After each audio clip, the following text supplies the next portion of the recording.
नमस्कार, मी पंजाब डक। आज आहे 30 सप्टेंबर 2025। राज्यामध्ये परत काय होणार आहे? 4 ऑक्टोबर 5 आणि 6 आणि 7च्या दरम्यान त्या 4 दिवसामध्ये परत एकदा राज्यात पावसाचं वातावरण तयार होणार आहे, म्हणून हा अंदाज लक्षायचा। तर तुम्हाला एक सांगू इच्छितो, तो पाऊस काय होणार आहे?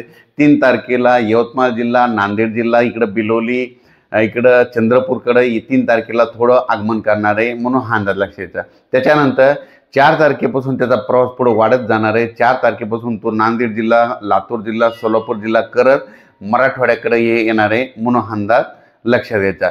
त्याच्यानंतर 4 पासून ते 7 तारखेपर्यंत राज्यात विदर्भ, पूर्व विदर्भ, पश्चिम विदर्भ, दक्षिण महाराष्ट्र, उत्तर महाराष्ट्र आणि कोकणपट्टी, खानदेश सगळीकडे हा पाऊस तुम्हाला एक सांगू इच्छितो की नांदेड जिल्हा, हिंगोली जिल्हा, यवतमाळ जिल्हा, परभणी जिल्हा, लातूर जिल्हा, धाराशिव जिल्हा, बीड जिल्हा, जालना जिल्हा, हिंगोली जिल्हा, इकडं बुलढाणा जिल्हा, अकोला, अमरावती, वर्धा, नागपूर, भंडारा, गोंदिया, त्याच्यानंतर बुलढाणा जिल्हा, त्याच्यानंतर संभाजीनगर, अहिल्यानगर, त्याच्यानंतर पुण्याहून त्याच्यानंतर इकडं मुंबईहून त्याच्यानंतर सांगू इच्छितो की नंदुरबार, धुळे, जळगाव, नाशिक हा पाऊस काय होणार आहे?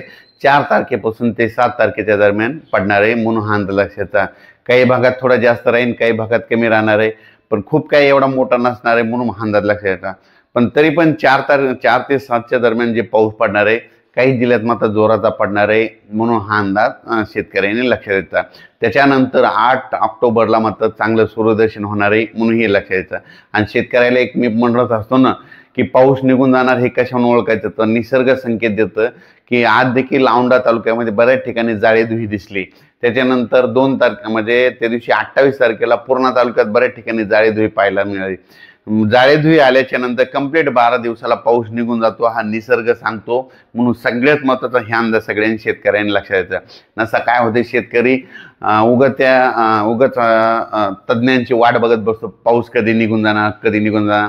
पण सर्वप्रथम सांगू इच्छितो, आता जाळेधुई दिसली, समजा ह्या 2 दिवसात परत आणखी जाळेधुई दिसली की लगेच आपण म्हणायचं आता 12 दिवसाला पाऊस निघून जाणार आहे, हे अंदाज निसर्ग शेतकऱ्यांना देते, म्हणून सगळ्यात महत्त्वाचं हे लक्षात द्यायचं। त्याच्यानंतर शेतकऱ्याला सांगू इच्छितो की 8 ऑक्टोबरपासून राज्यात चांगलं सूर्यदर्शन होणार आहे, मग त्याच्यानंतर परत पाऊस काही येणार नाही। मग तुम्ही तुमचं सोयाबीन बी काढू शकता,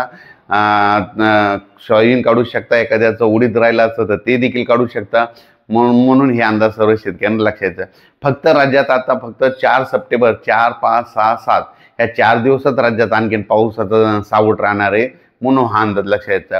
त्याच्यात सांगायचं झालं तर हा पाऊस जास्त मग परत एकदा 4 तारखेला परभणी जिल्ह्यामध्ये आहे, एकदा नांदेड जिल्ह्यामध्ये आहे, हिंगोलीकडं आहे, त्याच्यानंतर इकडं बुलढाणा जिल्ह्यात देखील पडणार आहे, त्याच्यानंतर जळगाव जिल्ह्यात देखील पडणार आहे, जालना जिल्ह्यात देखील जास्त आहे, बीड जिल्ह्यात देखील जास्त राहणार आहे, लातूरकडे एक जास्त राहील, त्याच्यानंतर अहिल्यानगरकडे एक जास्त राहील, आणि त्याच्यानंतर नाशिककडं आणि उत्तर महाराष्ट्राकडे जरा जास्त राहणार आहे। म्हणजे नाशिक, नंदुरबार, धुळे, मुंबई ह्या पट्ट्यात तिकडं जरा झुकतं माप राहणार आहे, जरा जास्त राहणार आहे, म्हणून हा अंदाज लक्षात घ्यायचा। म्हणजे सांगायचं झालं तर 4 ऑक्टोबर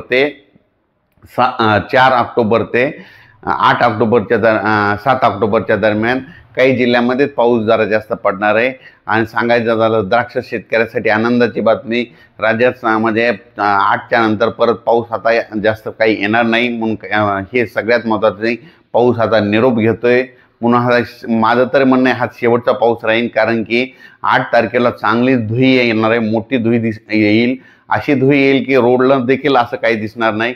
काही जण धुई म्हणतात, काही जण धुके म्हणतात, म्हणून हे देखील लक्षात द्या। 8-9च्या दरम्यान अशा धुके राहील आणि त्याच्यामध्ये जाळे देखील दिसेल। मग तसं दिसलं की समजायचं, ज्या भागात दिसलं की समजायचं आता पाऊस निघून चालला, हे सगळं निसर्ग सांगतंय, म्हणून हे अंदाज सगळ्या शेतकऱ्यांनी लक्षात द्यायचा। आणि ज्यांचं कोणाचं आता ह्या 1-2 दिवसामध्ये जर खडकाची जमीन असली, सोयाबीन काढायला आला असेल तर तुम्ही तुमचं काढू शकता, कारण की आता आज 30 तारखेपासून तर 3 तारखेपर्यंत चांगलं ऊन पडणार आहे, दिवसभर कडक ऊन राहणार आहे, काही पाऊस येणार नाही।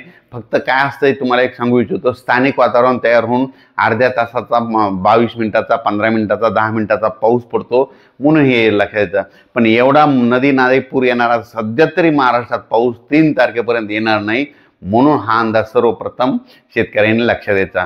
सर्व शेतकऱ्यांना सांगू इच्छितो, जनतेला सांगू इच्छितो की सध्या तरी म्हणजे आता 3 तारखेपर्यंत असा एवढा मुसळधार कुठं अतिमुसळधार असा पाऊस काही पडणार नाही, म्हणून हा अंदाज सर्व राज्यातील आपल्या शेतकऱ्यांनी लक्षात घ्यावा. त्याच्यानंतर फक्त 4 ऑक्टोबर ते 7 ऑक्टोबरच्या दरम्यानच काही जिल्ह्यात पाऊस पडणार आहे आणि ते काही ठिकाणी जोरात पडेल, कुठं जास्त पडेल, कुठं कमी पडेल, म्हणून हे देखील लक्षात द्यायचं. अचानक वातावरणात बदल झाला तर लगेच एक मेसेज दिला जाईल.